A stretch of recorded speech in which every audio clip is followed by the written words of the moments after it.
Hello everybody and welcome to the weekly countdown of the top 10 best-selling light novels in Japan. This covering December 25th to December 31st of 2017.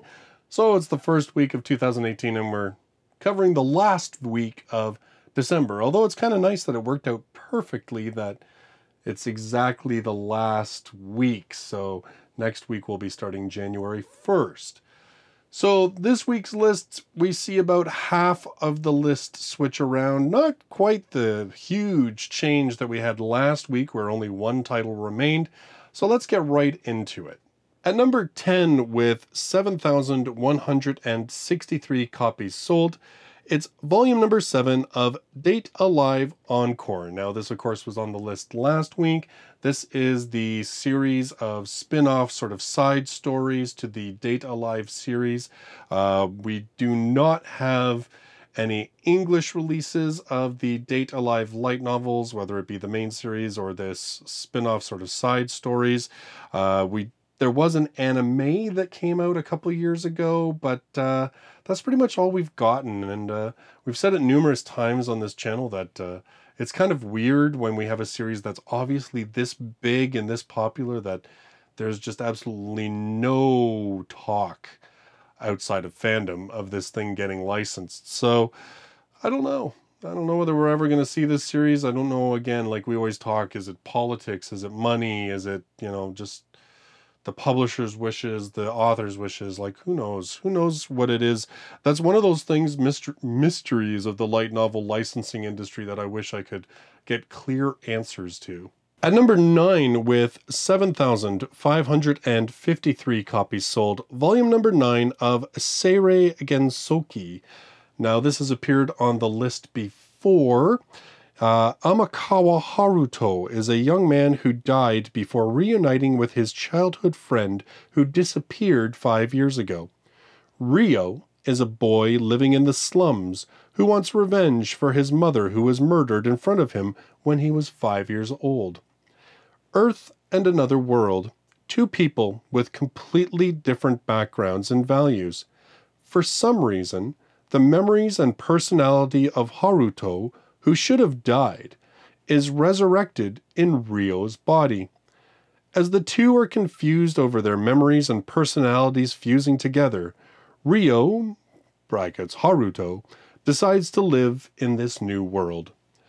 Along with Haruto's memories, Ryo awakens an unknown special power, and it seems that if he uses it well, he can live a better life. But before that, Ryo encountered a kidnapping that turns out to involve two princesses of the Bertram Kingdom that he lives in. After saving the princesses, Ryo is given a scholarship to the Royal Academy, a school for the rich and powerful.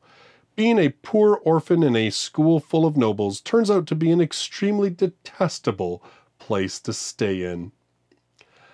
So, again, we've talked about this before. Volume number 8, I guess, was on the list before, and I think that some of you were saying that it's actually a pretty interesting series and that there's sort of these personality conflicts and trying to sort of sort out what kind of new person this is going to be. And I believe the whole thing about the mother and the missing friend and stuff play into it.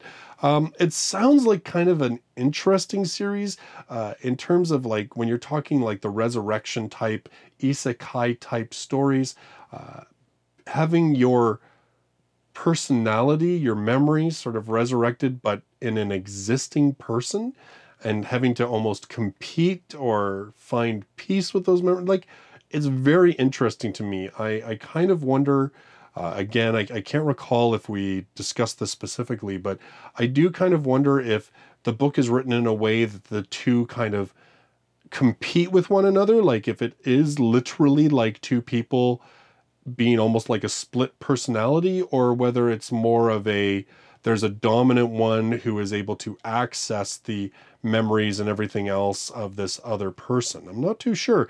If you are familiar with the series, feel free to comment in the comments and let me know your thoughts and how exactly this is structured, because it sounds kind of interesting. We do not have it licensed in English. And again, I haven't heard anything. I don't believe there's an anime of this one. Anime productions almost always seem to be sort of a key marker that we can expect the potential of an English license, but it's not always true. At number 8, with 10,679 copies sold, it's volume number 1 of Owari no Seraph, Ichinose Guren 19 Sai no Sekai Resurrection.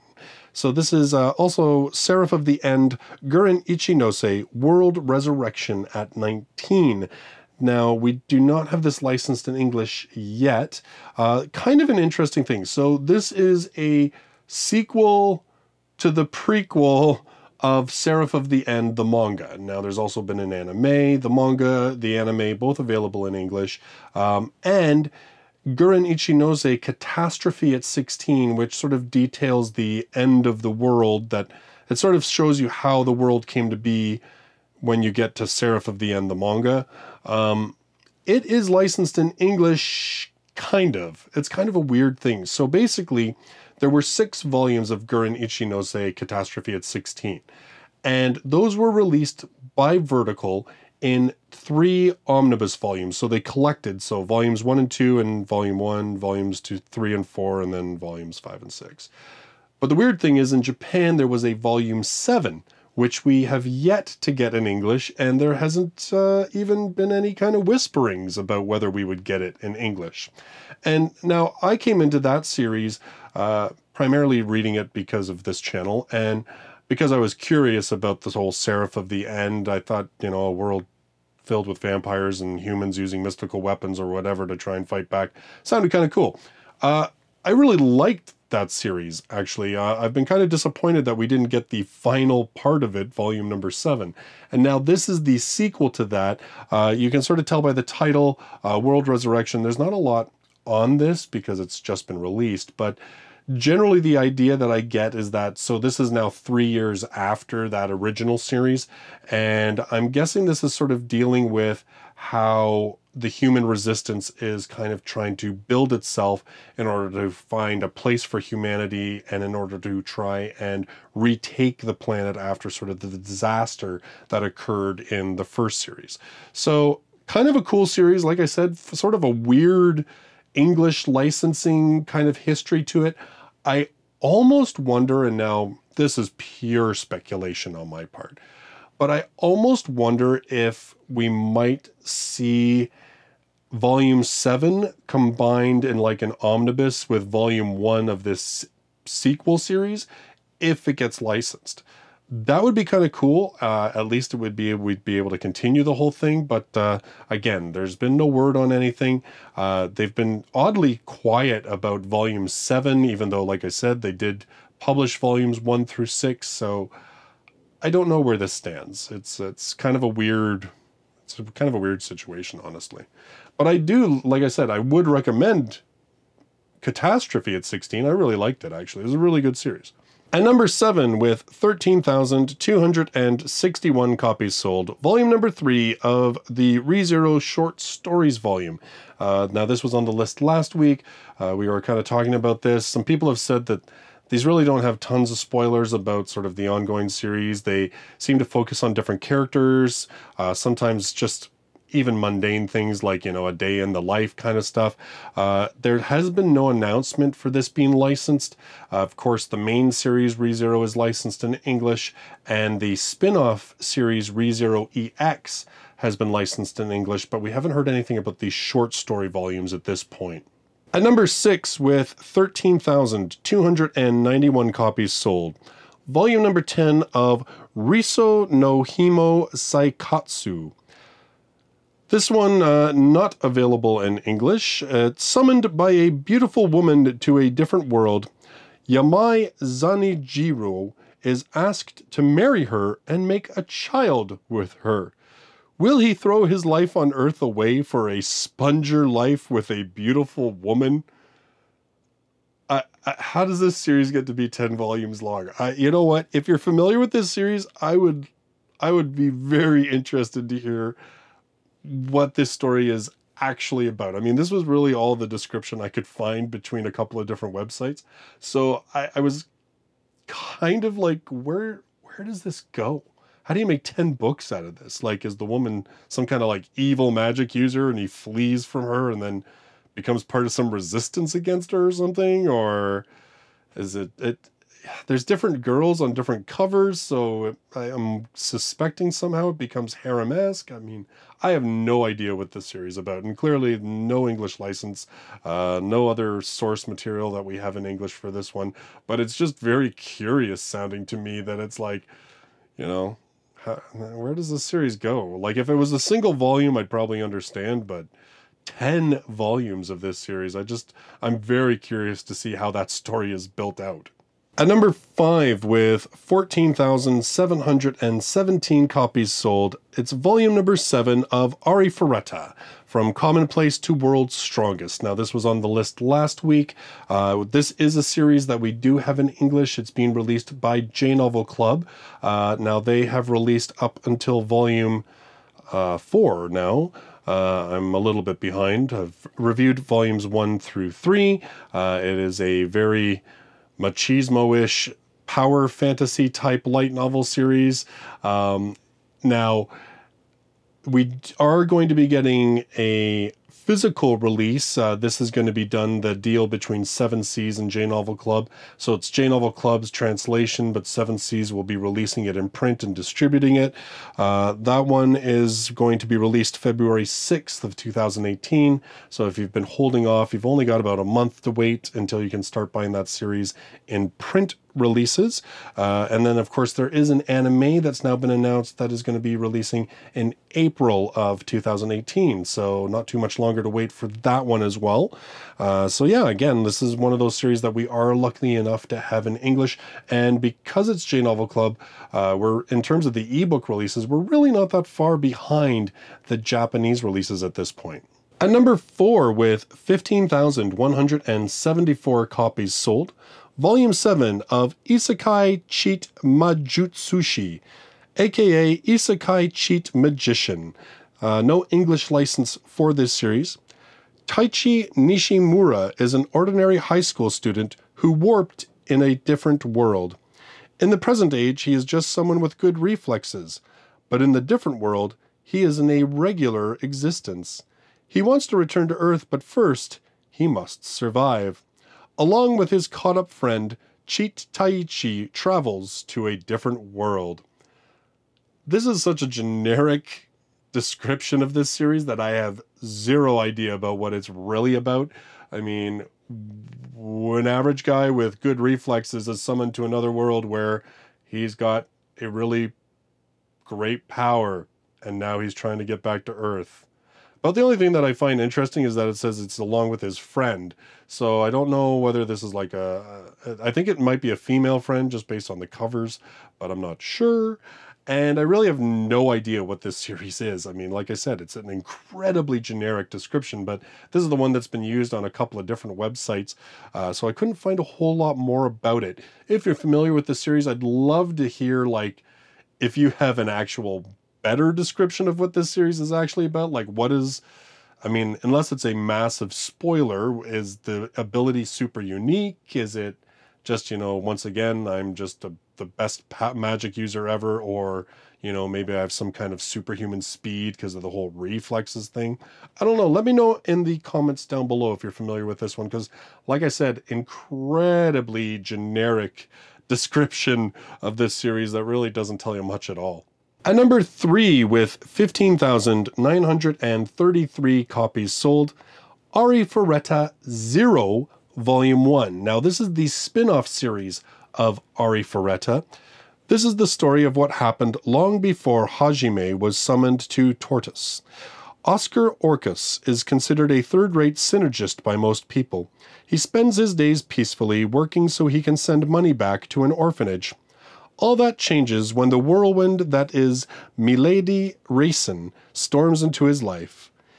Milady sees the hidden potential in Oscar and invites him on her journey to defeat the gods.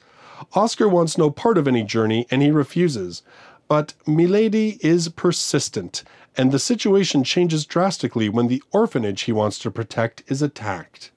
In the end, what will our unlikely hero decide? Now, this is very, very interesting from a translation licensing perspective. J-Novel Club has already announced that they hold the license to this series, and they are already releasing it in English installments on their website for their members, which means that we will probably see a collected ebook volume of this within the next 2.5 months. That seems to usually be about the turnaround time for a series once it starts beginning in installments on the J-Novel website. So we actually have a license that was announced and started being available in English before the Japanese release. Like, that's wild to me. Like, I think that's one of the first times.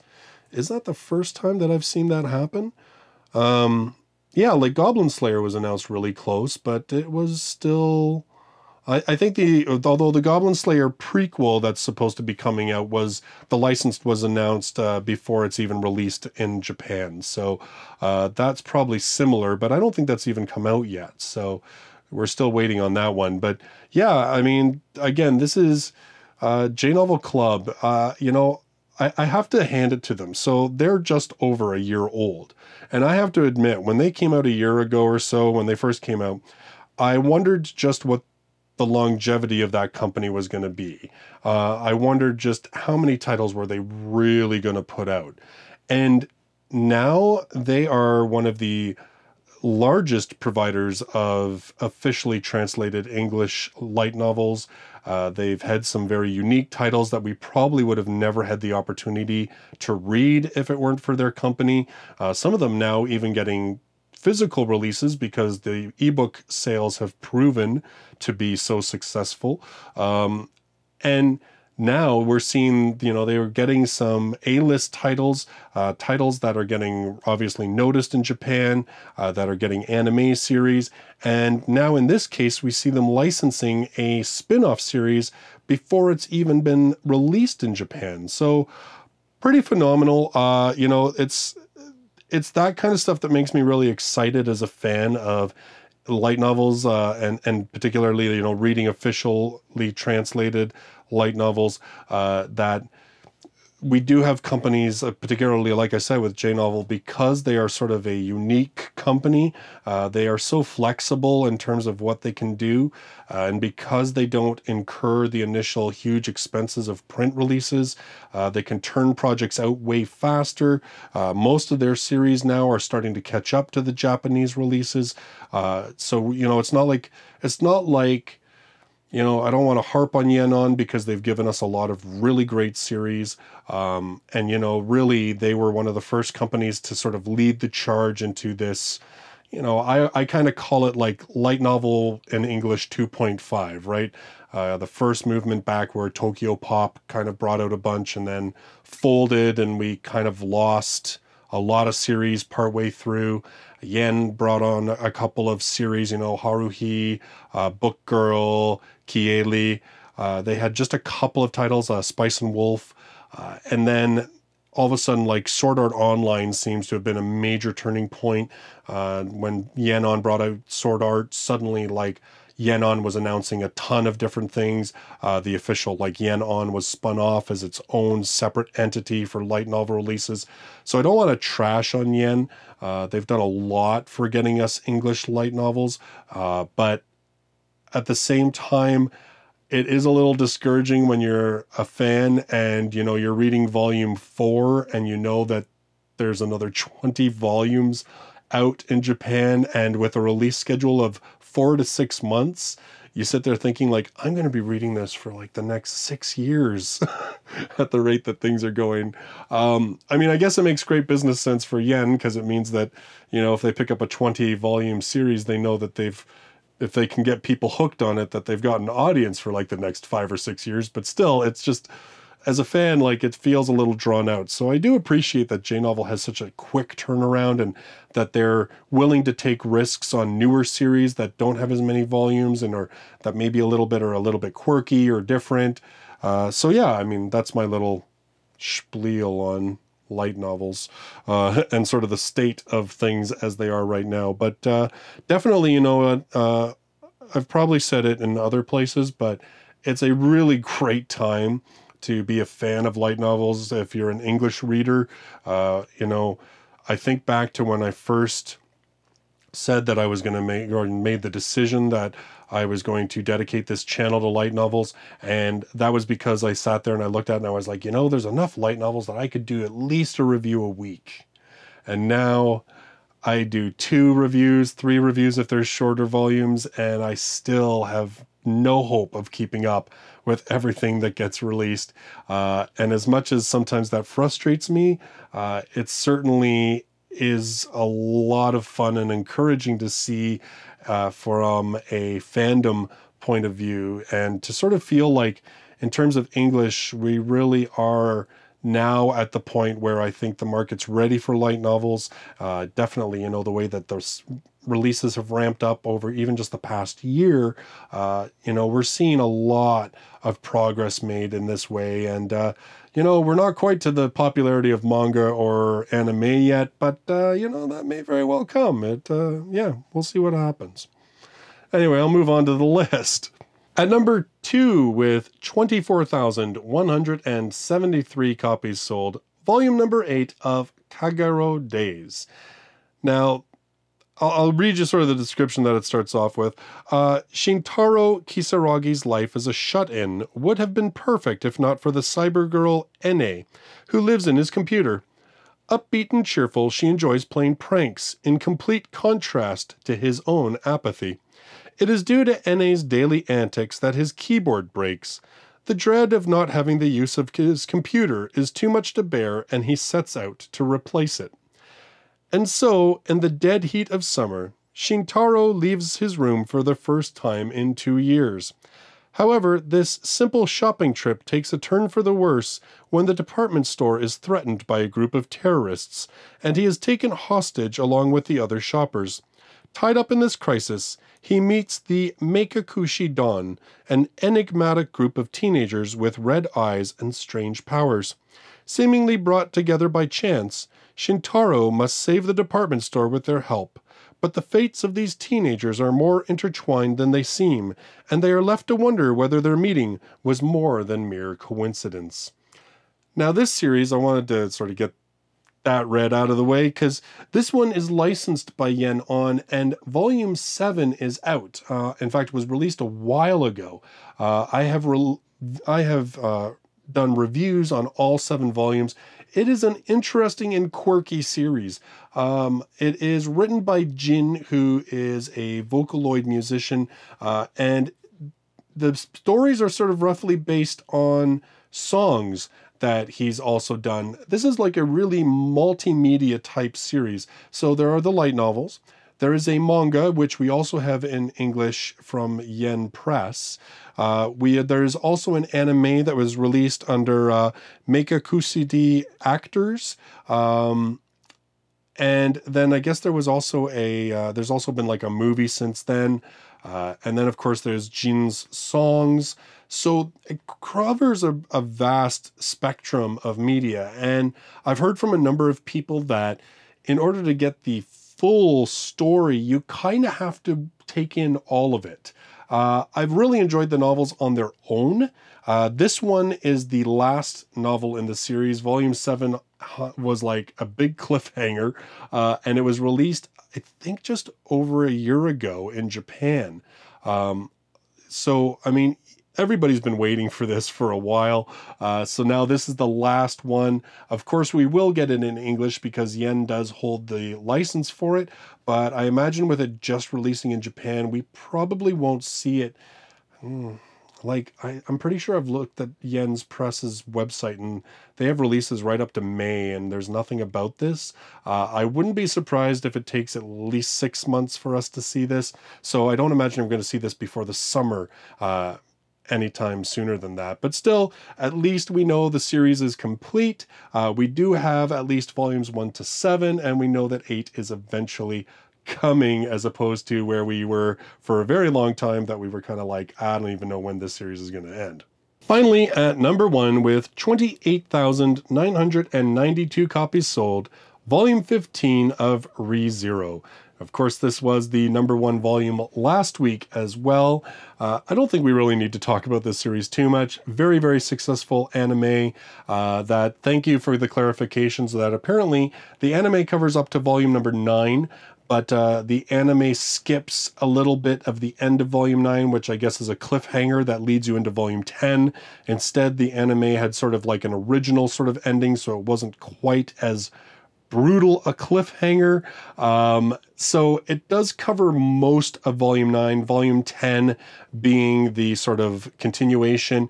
But by the sounds of it, you want to read volume 9 at the very least, because it does sort of end differently, probably leading more into volume 10. I would recommend reading the whole series. I have not watched the anime yet. I've just been reading the books.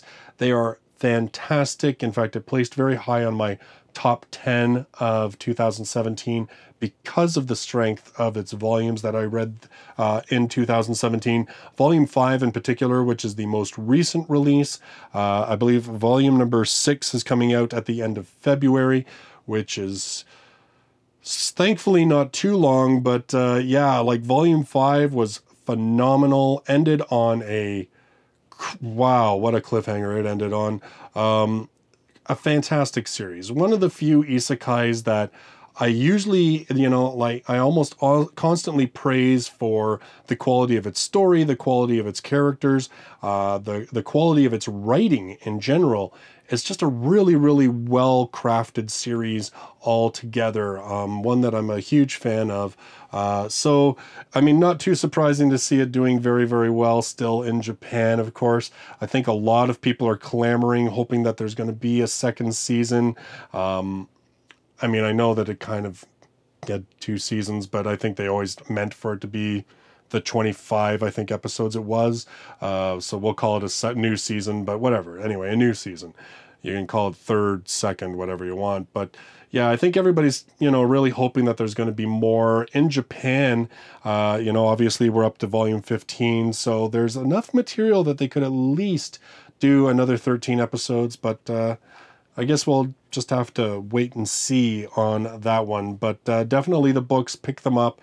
They are fantastic. So those are the top 10 best-selling light novels in Japan for the very, very last week of 2017, December 25th to the 31st. I will be back here next week with the sales from the very first week of January of 2018. We'll see what new books have come out and where these current titles end up on the list next week. Of course, if you have more knowledge about some of the series that don't have a lot of information on this list, I'd love to hear about it in the comments down below. So if you're brand new to the channel and you love light novels, you should consider subscribing. I do this countdown every week, as well as doing 2 to 3 reviews of light novels on a weekly basis as well. Thank you so much for joining me in this video, and I look forward to seeing you in the next one. Till then, bye-bye for now.